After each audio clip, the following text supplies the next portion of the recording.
Hello guys, how you doing? Today I'm gonna talk about a new game. It's actually not that new, but it's quite new. It's the Dungeon of Nullbank or something like that. Nullbook, the Amulet of Chaos. Yeah, it's quite a hard name. I still didn't get used to it. Anyway, I want to talk about a bit what I'm doing because I haven't talked about it yet. So actually, I'm showing a couple of games I'm trying out. I always try them out before I show them, and I'm talking about them, what's in the game, pros, cons, my opinion on the game, and hopefully giving out information about new games you haven't played yet and might want to try. So this time I'm actually gonna try to do it shorter than 30 minutes. Um, I want to change it because it's a bit long, and I feel like people don't have the time for it. So I'm just gonna go quickly over all the stuff here. So first of all, I'm gonna talk about pros and cons of this game. Then I'm gonna talk about why you should play it and who is it for. So the big pro, it's a classic dungeon crawler for all those who love it. It's the actual thing. You've got a nice system here of leveling up, skill trees, quests, classic characters like barbarian, thief, dwarf, all the good classics. Some challenging fights in this game. Really, really not easy, to be honest. You can actually change the looks of characters. If you get items, it actually shows the changes. Mostly, you can see it in helmets. For example, you can see a pasta of spaghetti here, and spaghetti bowl. I mean. This game is actually really funny. The texts here are really good and really funny and hilarious, and some memes as well. They have classic jokes about what's the name? Never mind. I'm just talking about other games and memes. It's pretty funny, and there is a high reward system in this game. And the graphics are good. I mean, this game rewards you for every fight you go into. You like 90% of fights you get loot and experience, and you get to level up. When you level up, you get to put attributes. It also has a thing that you can put it automatically. It asks you in the beginning of the game if you want to put the points automatically for you, or do you want to vary it yourself? Yeah, I'm gonna talk next about the cons of the game. You start with let's see, with 7 characters. You fight with them all along the game, and then you get to a point where you choose to have an ally. But you must choose only one out of 3, and it's an add-on to your team. You don't change your starting rooster, and this means you are stuck like with the character. You don't have the option to choose which characters you want, and you don't get to develop a character and add people to your party as you go along, which is a classic RPG type of thing. And the party is pretty big, and you get to fight with everyone. Actually, another pro is that everyone levels up equally. As in most of the games like Final Fantasy, you get to fight with 3 people at a time, and then the other one gets left behind. So this time you fight with all the characters, and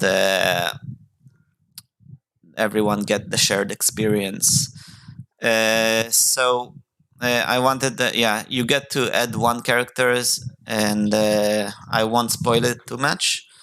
As you can see, if you started the game, I have one addition that you probably didn't see in the early game, but you'll have a choice of three. So next one, the debuffs and in the fight, they are not so clear. That's another thing I noticed.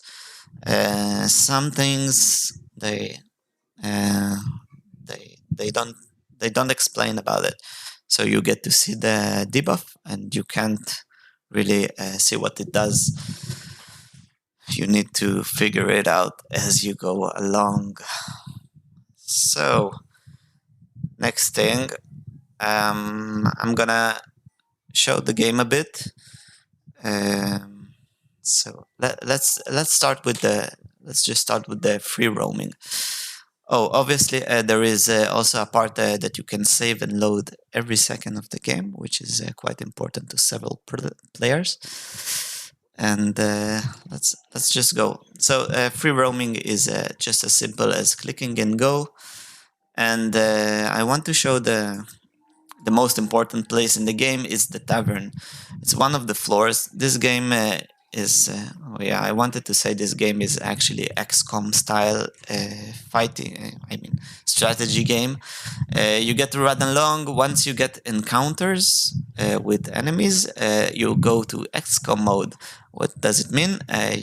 I'll show you when the battle begins, but it's like turn-based strategy game that you fight in turns, and every character has its action points, and you can do with it. And every character in the battle fights until a new round begins. I'll show it better and explain it better once we go in.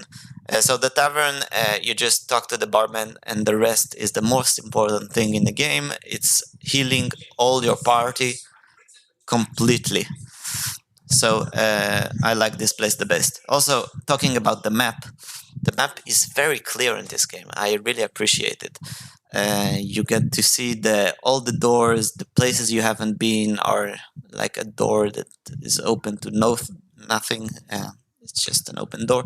The quests are really clear. You need to go here, and then it shows on the correct floor. I'll even show it when I get to the elevator. It shows on which floor the quest is actually.